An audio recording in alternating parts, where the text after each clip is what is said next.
À la fin du parcours commun, Andruhet est en tête avec 1 minute 44 secondes d'avance sur Anderson. La véritable compétition se fait jour entre les pilotes français eux-mêmes. On leur a demandé de gagner, ils feront mieux encore en improvisant une véritable course dans la course.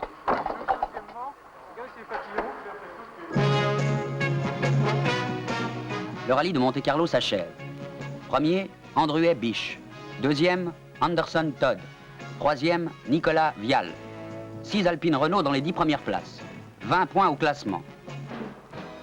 Près de 4000 km de route, de pistes, dont 1200 km d'épreuves spéciales. On considère à juste titre que le vainqueur au Maroc est un champion du monde en puissance. Darniche le sait, et il remporte les 5 premières épreuves spéciales, dont 4 devant Terrier.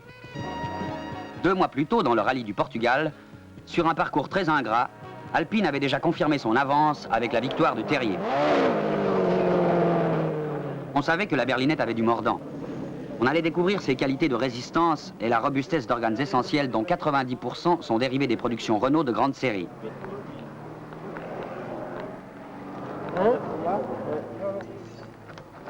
Regarde les triangles supérieurs.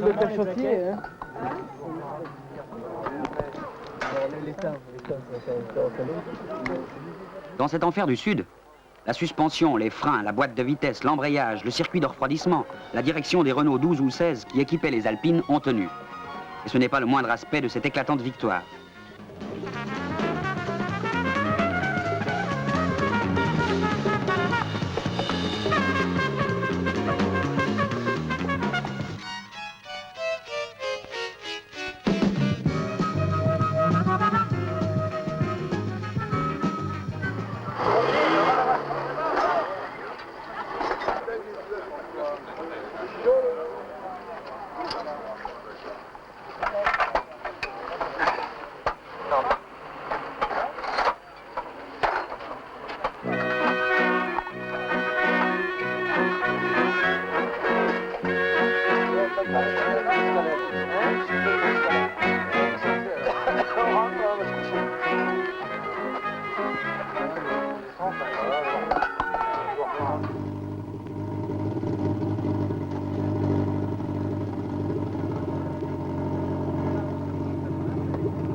Alpine Renault terminera l'Alpenfahrt autrichien avec 112 points au classement.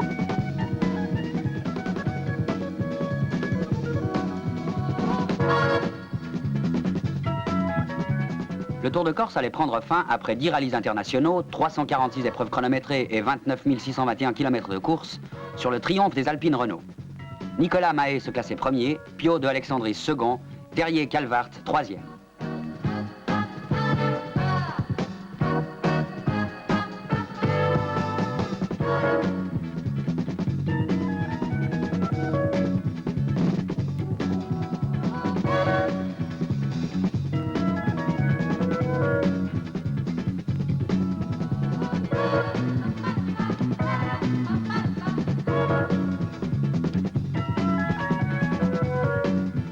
Cinq voitures bleues dans les 6 premières places.